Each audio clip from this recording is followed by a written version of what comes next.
Start according so अपने को जो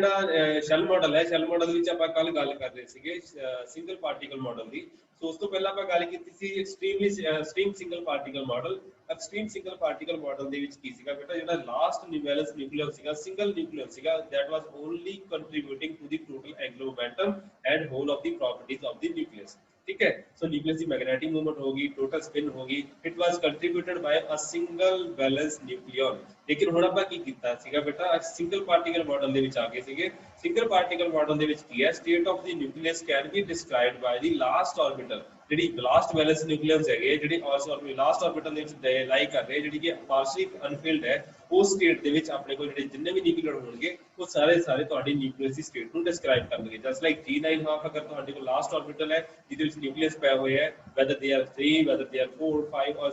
up to 9 ਅਗਰ 10 ਪਾਏ तो completely filled होगी ਤਾਂ ਥੋੜੀ ਜਿਹੀ ਤੁਹਾਡੇ ਕੋਲ ਉਹਦੀ ਪ੍ਰੋਪਰਟੀਜ਼ ਜ਼ੀਰੋ ਹੋ ਜਾਣਗੀਆਂ ठीक है जी तो जस्ट लाइक स्पिन जीरो हो जाएगी तो G9 हाफ ਦੇ ਵਿੱਚ ਅਗਰ ਪਾਰਟੀਕਲ ਹੈਗੇ ਤਾਂ it can accommodate whole up to 10 nucleons ਲੇਕਿਨ ਉਹਦੇ ਵਿੱਚ ਅਗਰ ਪਾਰਸ਼ਲੀ ਫਿਲਡ ਹੈਗੀ ਹੈ ਤਾਂ ਸਾਰੇ ਜਿੰਨੇ ਵੀ 4 ਨਿਊਕਲੀਅਨਸ ਹੋਣਗੇ ਜਾਂ 5 ਨਿਊਕਲੀਅਨਸ ਹੋਣਗੇ ਉਹ ਸਾਰੇ ਦੇ ਸਾਰੇ ਤੁਹਾਡੀਆਂ ਨਿਊਕਲੀਅਸ ਦੀਆਂ ਪ੍ਰੋਪਰਟੀਜ਼ ਨੂੰ ਗਵਰਨ ਕਰਨਗੇ ਸੋ ਇਹਦਾ ਦੀ ਗੱਲ ਕੀਤੀ ਗਈ ਸੀ ਸੋ NL j raised to power k is the number of nucleons I hope ਤੁਹਾਨੂੰ ਕਲੀਅਰ ਹੋਏਗਾ so here k is the number of nucleons N is the principal quantum number, L is the orbital quantum number, and J is the total angular momentum quantum number ਜਿਹੜਾ ਹੈ ਤੁਹਾਡੇ ਕੋਲ ਇਹ ਦੇ ਦਿੱਤਾ ਹੋਏਗਾ ਸੋ ਉਸ ਇਹਦੇ ਵਿੱਚ ਨੈਕਸਟ ਕਨਸੈਪਟ ਆਉਂਦਾ ਹੈ ਬੇਟਾ ਕਿ ਲਾਈਟ ਨਿਊਕਲੀਅਸ ਦੇ ਵਿੱਚ ਕੀ ਹੈ ਲਾਈਟ ਨਿਊਕਲੀਅਸ ਜਿਹੜੇ ਹੋਣਗੇ ਉਹਨਾਂ ਵਿੱਚ ਨਿਊਟਰੋਨਸ ਐਂਡ ਪ੍ਰੋਟੋਨਸ ਦੀ ਜਿਹੜੀ ਫਿਲਿੰਗ ਹੈ ਆਲਮੋਸਟ ਪੈਰਲਲ ਚੱਲਦੀ ਹੈ ਬਿਕੋਜ਼ ਇਹਦੇ ਵਿੱਚ ਕੂਲਰ ਰਿਪਲਸ਼ਨ ਨਹੀਂ ਹੋਏਗੀ ਪ੍ਰੋਟੋਨ ਐਂਡ ਪ੍ਰੋਟੋਨ ਦੇ ਵਿੱਚ ਸਫੀਸ਼ੀਐਂਟ ਡਿਸਟੈਂਸ ਮੇਨਟੇਨ ਹੋਏਗਾ so that they can of for nuclear forces rather than Coulomb forces because the Coulomb force is negligible so shells will begin to fill with the neutrons and protons together a light nucleus can be considered as consisting of a few closed shells together with k nucleons consisting of neutrons and protons in the unfilled shell मतलब कि ਆਪਾਂ ਸਿਰਫ ਤੇ ਸਿਰਫ ਇੱਥੇ ਕੀ ਗੱਲ ਕਰਾਂਗੇ single particle model ਦੇ ਵਿੱਚ ਕਿ ਆਪਣੇ ਕੋਲ ਲਾਸਟ ਵਾਲਾ ਜਿਹੜਾ ਲੈਵਲ ਹੈ ਜਿਹਦੇ ਵਿੱਚ ਪਾਰਸ਼ਲੀ ਫਿਲਿੰਗ ਹੋਈ ਹੈ ਉਹ ਤੁਹਾਡੀ ਨਿਊਕਲੀਅਸ ਦੀ ਪ੍ਰੋਪਰਟੀਜ਼ ਨੂੰ ਗਵਰਨ ਕਰੇਗਾ ਐਂਡ ਜਿਹੜੇ ਪ੍ਰੈਫਰਡ ਕੁਆਂਟਮ ਨੰਬਰਸ ਹੋਣਗੇ they will be NL j situation will be changing for heavier nucleons ਜਿੱਥੇ ਆਪਣੇ ਕੋਲ Coulomb field dominate ਕਰਨਾ ਸਟਾਰਟ ਕਰ ਦੇਗੀ because of the Coulomb repulsion protons and neutrons will not fill the orbits in similar manner instead protons may fill a state with one configuration while neutrons may fill a state with another configuration just like protons may fill pi G9 half orbital मतलब proton ਜਿਹੜੇ ਹੈ pi ਆਪਾਂ proton ਨੂੰ ਕਹਿ ਕੇ ਚੱਲਦੇ ਹਾਂ n2 ਜਿਹੜਾ new ਵਾਲੀ ਟਰਮ ਹੈ ਆਪਾਂ ਨਿਊਟਰੋਨ ਲਈ ਯੂਜ਼ ਕਰਦੇ ਹਾਂ तो ਜਿਹੜੀ ਮੈਂ ਕਨਫੀਗਰੇਸ਼ਨ ਦੱਸ ਰਿਹਾ ਸੋ pi G9 half मतलब protons G9 half orbital ਦੇ ਵਿੱਚ ਹੈ and new H11 half मतलब ਤੁਹਾਡੇ ਨਿਊਟਰੋਨ H11 half orbital ਦੇ ਵਿੱਚ ਹੈ ਸੋ ਇਹ 100 ਮਾਸ ਰੀਜਨ ਦਾ ਕਨਸੈਪਟ ਹੈ ਜਿਹੜਾ ਮੈਂ ਖੁਦ ਐਕਸਪਲੋਰ ਕੀਤਾ ਹੋਇਆ so 100 mass region ਦੇ ਅਕੋਰਡਿੰਗ ਜਿਹੜੇ ਨਿਊਟਰੋਨ ਹੈ ਉਹ ਜਿਹੜੇ ਤੁਹਾਡੇ H11 ਹਾਫ ਆਰਬਿਟਲ ਦੇ ਵਿੱਚ ਆਉਂਦੇ ਆ ਐਂਡ ਜਿਹੜੇ G9 ਹਾਫ ਆਰਬਿਟਲ ਜਿਹੜੀ ਹੈ ਉਹਦੇ ਵਿੱਚ ਪ੍ਰੋਟੋਨ ਹੁੰਦੇ ਤੋਂ ਇਦਾਂ ਦੀ ਪ੍ਰੋਬਲਮ ਆ ਜਾਂਦੀ ਹੈ ਜਦੋਂ ਤੁਸੀਂ ਹਾਇਰ ਮਾਸ ਨੰਬਰ ਗ੍ਰੇਟਰ ਦੈਨ 50 ਦੇ ਵਿੱਚ ਜਾਣ ਦੀ ਕੋਸ਼ਿਸ਼ ਕਰਦੇ ਹੋ ਹੁਣ ਦੇਖੋ ਬੇਟਾ ਹੁਣ ਲਾਈਟ ਨਿਊਕਲੀਅਸ ਦੀ ਗੱਲ ਆ ਗਈ ਲਾਈਟ ਨਿਊਕਲੀਅਸ ਦੇ ਕੇਸ ਵਿੱਚ ਕੀ ਹੋਏਗਾ ਬੋਥ ਪ੍ਰੋਟੋਨਸ ਐਂਡ ਨਿਊਟਰੋਨਸ ਅਗਰ ਆਪਾਂ ਫਿਲ ਕਰਨ ਦੀ ਗੱਲ ਕਰਦੇ ਆ ਤਾਂ ਵੀ ਕੈਨ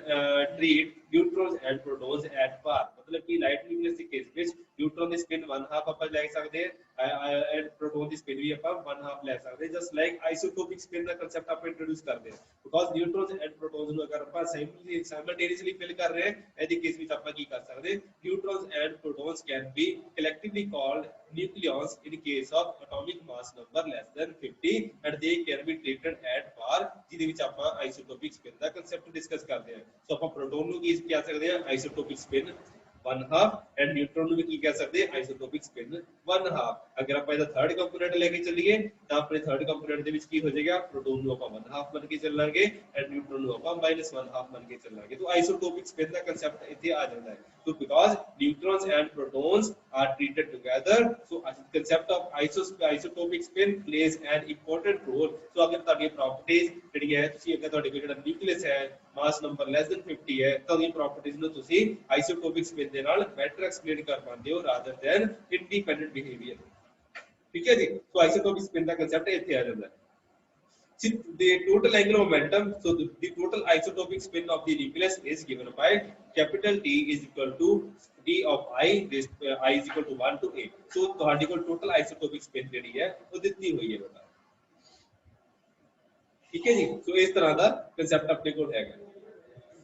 तो थर्ड ਜਿਹੜਾ थर्ड ਕੰਪੋਨੈਂਟ ਹੋਏਗਾ ਮੈਂ ਤੁਹਾਨੂੰ ਆਲਰੇਡੀ ਦੱਸ ਦਿੱਤਾ ਹੈ ਆਈਸੋਟੋਪਿਕ ਸਪਿਨ ਦੇ ਦੋ ਕੰਪੋਨੈਂਟਸ ਹੋਣਗੇ ਇੱਕ ਜਿਸ ਤਰ੍ਹਾਂ ਆਪਣੇ ਕੋਲ ਟੋਟਲ ਆਈਸੋਟੋਪਿਕ ਹੁੰਦੀ ਹੈ ਸ਼ਾਇਦ ਤੁਸੀਂ ਪਾਰਟੀਕਲ ਫਿਜ਼ਿਕਸ ਵਿੱਚ ਪੜਿਆ ਹੋਵੇਗਾ ਇੱਕ ਉਹਦਾ ਥਰਡ ਕੰਪੋਨੈਂਟ ਹੁੰਦਾ ਹੈ ਉਸੇ ਤਰ੍ਹਾਂ ਇਹਦਾ ਇੱਕ ਹੈਗਾ ਜਿਹੜਾ ਥਰਡ ਕੰਪੋਨੈਂਟ ਵੀ ਇਵਾਲਵ ਕਰਾਂਗੇ ਆਈਸੋਟੋਪਿਕ ਸਪਿਨ ਜਿਹੜੀ ਹੈ ਆਈਸੋਟੋਪਿਕ ਸਪਿਨ ਦਾ ਤੇ ਟੋਟਲ ਕਹੇਗੇ ਆਈਸੋਟੋਪਿਕ ਸਪਿਨ ਨੂੰ ਆਪਾਂ ਕੈਪੀਟਲ ਟੀ ਨਾਲ ਲਿਖਦੇ ਹਾਂ ਲੇਕਿਨ ਜਿਹੜਾ ਦਾ ਥਰਡ ਕੰਪੋਨੈਂਟ ਹੋਇਆ ਉਹ ਆਪਾਂ TI3 ਦੇ ਲਿਖਿਆ ਜਾਏਗਾ ਸੋ TI3 ਆਪਣੇ ਕੋਲ ਕੀ ਹੋ ਜਾਏਗਾ T of I for the proton is 1 half and for the case of neutron is minus 1 half. So total isotopic spin is a good quantum number which together with the total angular momentum can be used to classify states of the configuration. But this is valid only for mass number less than 50. ये चीज याद रखियो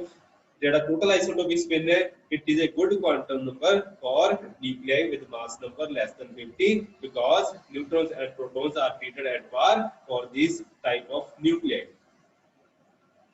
So however as Z increases because of increased Coulomb repulsion neutrons and protons may not fill orbit simultaneously. In this case T may not be a good quantum number for the nucleus. तो total isotopic spin जो है वो quantum number नहीं रहेगा, good quantum number नहीं रहेगा. It will not give a definite value. It may be having different values or mixed values in the same nucleus.